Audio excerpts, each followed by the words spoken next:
Livro Caminho, Verdade e Vida. Chico e Emmanuel.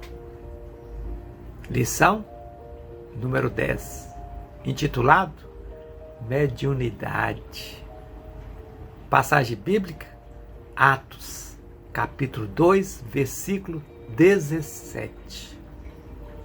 E nos últimos dias acontecerá, diz o Senhor, que do meu Espírito derramarei sobre toda a carne. Os vossos filhos e as vossas filhas profetizarão. Vossos mancebos terão visões e os vossos velhos sonharão sonhos. Considerações de Emmanuel. No dia de Pentecostes, Jerusalém estava repleto de forasteiros, filhos da Macedônia, da Frígia, da Líbia, do Egito, cretenses, árabes, partos e romanos se aglomeravam na praça extensa, quando os discípulos humildes do Nazareno anunciaram a boa nova, atendendo a cada grupo da multidão em seu próprio idioma particular. Uma onda de surpresa e de alegria invadiu os espíritos em geral. Não faltaram os sépticos no divino concerto, atribuindo a loucura e a embriaguez à revelação observada. Simão Pedro destaca-se e esclarece que se trata da luz prometida pelos céus, a escuridão da carne.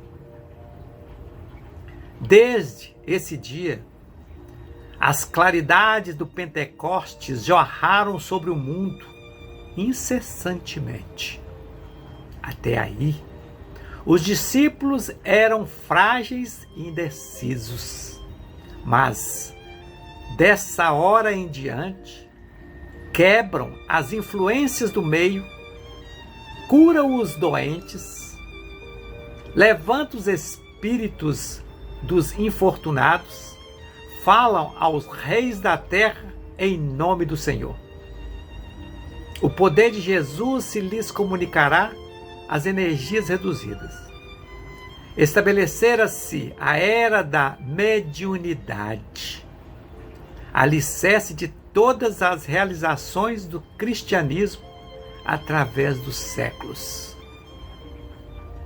Contra o seu influxo trabalham até hoje os prejuízos morais que avançalam os caminhos do homem.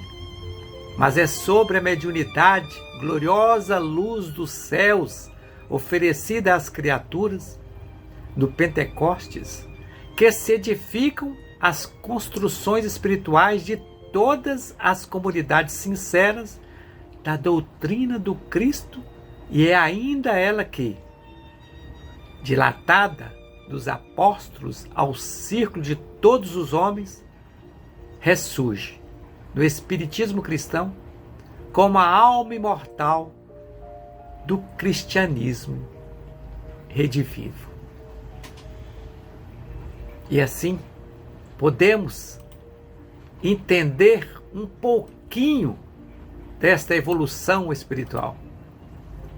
E se voltarmos no Evangelho, ou seja, na Bíblia mesmo, está escrito lá, e escrito assim: e em Jerusalém estavam habitando judeus, homens religiosos de todas as nações que estão debaixo do céu. E quando aquele som ocorreu, ajuntou-se uma multidão e estava confusa, porque cada um os ouvia falar na sua própria língua. E todos pasmavam e se maravilhavam, dizendo uns aos outros: pois que? Não são galileus todos esses homens que estão falando? Como, pois?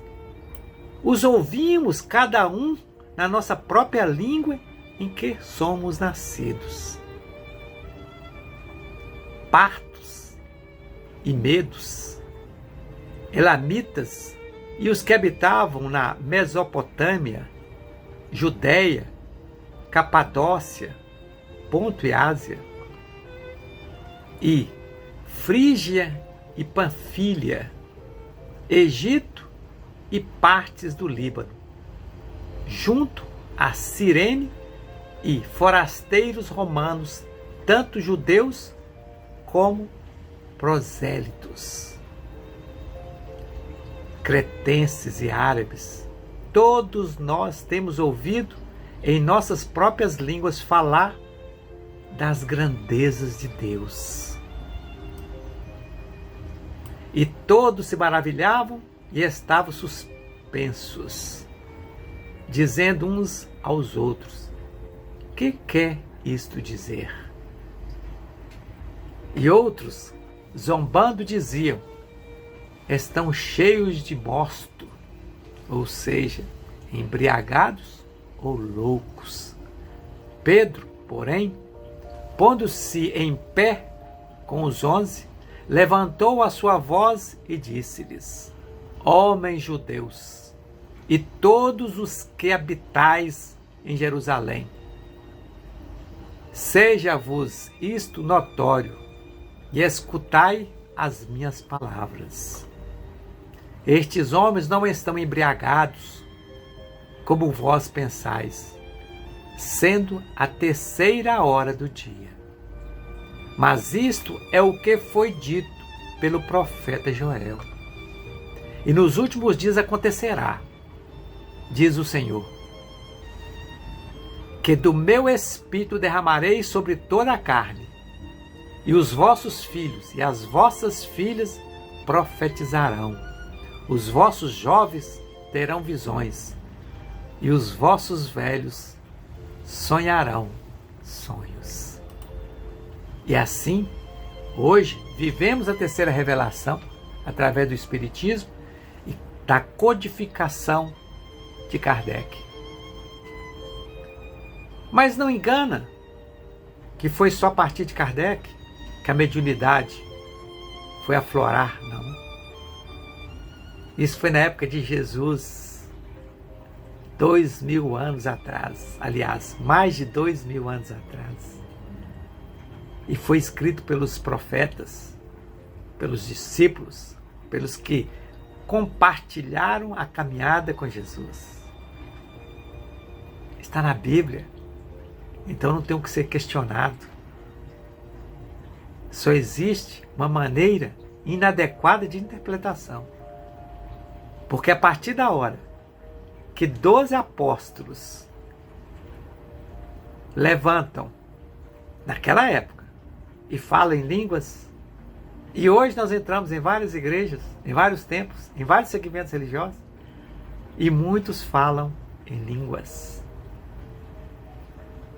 Pois é, acredite quem quiser, quem tem a condição de acreditar, porque é muito claro, muito fácil. Escuta com claridade o que Cristo realmente deixou registrado e foi repetido várias vezes. E nos últimos dias acontecerá, diz o Senhor, que do meu Espírito derramarei sobre toda a carne, e os vossos filhos e as vossas filhas profetizarão.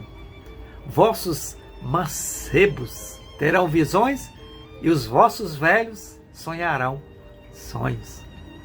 Se alguém tem dúvida, pega em Atos, capítulo 2, versículo 17, está lá esse versículo. E os outros que eu falei estão em todo o capítulo. As considerações de Emmanuel são muito notáveis. E diz assim: no dia de Pentecostes, Jerusalém estava repleta de forasteiros, filhos da Mesopotâmia, da Frígia, da Líbia, do Egito, cretenses, árabes, partos e romanos se aglomeravam na praça extensa, quando os discípulos humildes do Nazareno anunciaram a boa nova, atendendo a cada grupo da multidão em seu próprio idioma, sendo que eles não sabiam falar as outras línguas. E falaram, pronunciaram, se manifestaram. Então, vamos seguir em frente e que Deus nos abençoe e que faça de nós seres melhores a cada dia que passa. E que um dia todos os templos em todos os segmentos religiosos possam reconhecer que nós somos imortais, que nós nascemos, vivemos e voltaremos para a pátria espiritual. E quando chegamos aqui, nós estamos chegando em uma grande escola para podermos aprender e divulgar a boa nova que foi deixada pelo Mestre Jesus. Que Deus nos abençoe e que possamos nos encontrar qualquer dia desse, desde que seja a tua vontade, porque a minha vai estar sempre presente. Até a próxima.